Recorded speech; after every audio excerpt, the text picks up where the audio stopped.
Salam sejahtera bagi kita semua. Shalom. Saudara-saudara, apa kabar hari ini?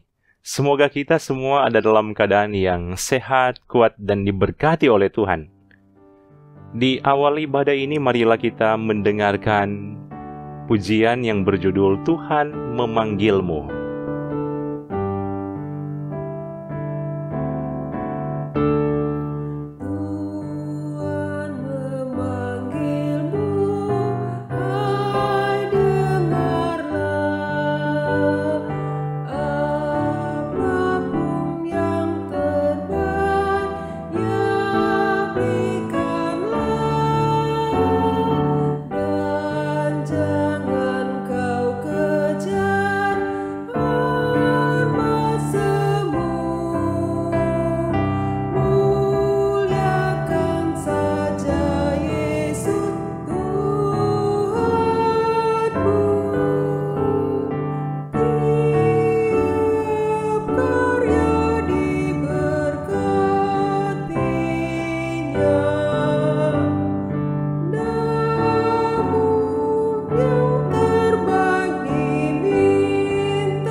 Sebelum kita membaca firman Tuhan, mari berdoa. Ya Tuhan Allah yang kami kenal lewat Yesus Kristus, kami boleh hidup semuanya karena anugerah-Mu Tuhan. Kami boleh ada hari ini juga karena anugerah-Mu Tuhan. Oleh karena itu sungguh kami bersyukur kepadamu. Inilah kami semua yang rindu untuk beribadah, bahkan membaca, merenungkan firman-Mu. Arahkanlah hati dan pikiran kami, supaya boleh fokus membaca merenungkan firman-Mu, sehingga boleh melakukannya dengan baik seturut dengan kehendak-Mu. Dalam nama Yesus Kristus kami berdoa. Amin. 1 Korintus 15 ayat 10. Tetapi karena kasih karunia Allah, aku adalah sebagaimana aku ada sekarang. Dan kasih karunia yang dianugerahkannya kepadaku tidak sia-sia. Sebaliknya, aku telah bekerja lebih keras daripada mereka semua. Tetapi bukannya aku, melainkan kasih karunia Allah yang menyertai aku. Tema renungan di hari ini, kerja keras sebagai kasih karunia Allah. Saudara-saudara, saya yakin banyak di antara kita yang familiar dengan istilah sola gratia, yang berarti hanya oleh anugerah. Mau memberi makna penting bahwa kita diselamatkan hanya oleh anugerah Tuhan. Salah satu ayat yang menjadi dasar penting soal ini yaitu Efesus 2 ayat 8-9. Sebab karena kasih karunia kamu diselamatkan oleh iman, itu bukan hasil usahamu, tetapi pemberian Allah. Itu bukan hasil pekerjaanmu. Jangan ada orang yang memegahkan diri. Renungan hari ini hendak menjelaskan soal Paulus yang menyadari bahwa dia boleh ada sebagaimana dia ada. Itu karena kasih karunia. Ini adalah suatu ungkapan yang sangat bermakna. Dan di balik ucapan ini terdapat kerendahan hati. Ingat bahwa Paulus bukanlah rasul yang orang Manado bilang daung lemong. Sebaliknya, Paulus adalah salah satu rasul yang sangat luar biasa dalam Perjanjian Baru. Dalam tuntunan Roh Kudus, memakai Paulus sebagai penulis 13 dari 27 kitab di Perjanjian Baru. Jadi, hampir setengah Alkitab atau kitab di Perjanjian Baru adalah tulisan Paulus. Dalam tuntunan Roh Kudus, Paulus dipakai untuk memberitakan atau memberikan pengajaran doktrin-doktrin yang sangat penting bagi pertumbuhan dan perkembangan gereja, termasuk di jemaat Korintus. Renungan hari ini, Paulus mengatakan, tetapi karena kasih karunia, aku adalah sebagaimana aku ada sekarang.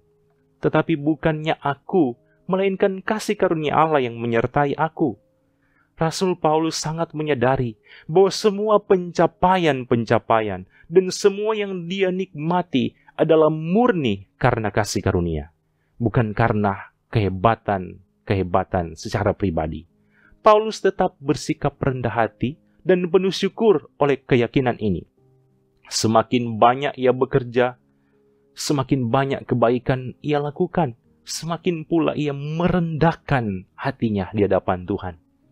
Sikap yang rendah hati di tengah-tengah keberhasilan yang tinggi merupakan suatu perhiasan yang sangat indah. Inilah teladan yang sungguh luar biasa dari Paulus.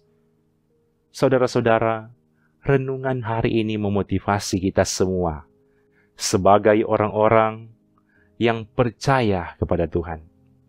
Kita harus menyadari bahwa Tuhan sudah melakukan karya terbesar menjadi juru selamat bagi umat manusia. Marilah kita beriman kepadanya bukan hanya lewat mulut, tetapi lewat tindakan-tindakan nyata. Contoh praktis yaitu ketika ada pekerjaan yang Tuhan anugerahkan dan percayakan kepada kita, maka laksanakanlah setiap pekerjaan dengan selalu melibatkan Tuhan. Renungan hari ini mengajarkan bahwa betapa pentingnya bekerja keras dalam hidup. Karena hidup mengandalkan Tuhan dan ditambah dengan hidup bekerja keras akan mengantar kita ke masa depan yang lebih baik dalam tuntunan penyertaan Tuhan. Di akhir renungan ini ada kalimat yang mengatakan, doakan apa yang ingin Anda kerjakan dan kerjakan apa yang sudah Anda doakan. Amin. Mari kita berdoa. Sungguh kami bersyukur kepadamu Tuhan, karena hari ini boleh diberikan kesempatan mengikuti pelayanan ibadah, yang di dalamnya kami sudah membaca bagian firman-Mu. Kiranya lewat firman ini semakin memperbaharui kehidupan kami semua. Kami selalu meyakini bahwa kami boleh menikmati keselamatan karena kasih karunia Tuhan. Kami boleh ada sampai saat ini sebagaimana kami ada. Semuanya karena kasih karunia Tuhan, bukan karena kehebatan kami masing-masing. Tuntunlah kami, ajarlah kami, bentuklah kami menjadi pribadi-pribadi yang selalu hidup rendah hati di hadapan Tuhan. Diberkatilah semua anggota jemaat yang boleh mengikuti pelayanan ibadah ini. Tuhan kiranya berkati mereka dalam keluarga mereka masing-masing. Ini doa kami Tuhan, akan kami akhiri dengan doa Bapa kami yang sudah Engkau ajarkan kepada kami semua. Bapa kami yang di sorga, dikuduskanlah nama-Mu, datanglah kerajaan-Mu, jadilah kehendak-Mu di bumi seperti di sorga. Berikanlah kami pada hari ini makanan kami yang secukupnya, dan ampunilah kami akan kesalahan kami, seperti kami juga mengampuni orang yang bersalah kepada kami. Dan janganlah membawa kami ke dalam pencobaan, tetapi lepaskanlah kami daripada yang jahat, karena Engkaulah yang mempunyai kerajaan, dan kuasa, dan kemuliaan, sampai selama-lamanya. Amin. Terima kasih saudara-saudara yang selalu setia mengikuti pelayanan ibadah lewat channel YouTube ini. Tuhan Yesus akan selalu memberkati kita semua dalam keluarga masing-masing. Shalom.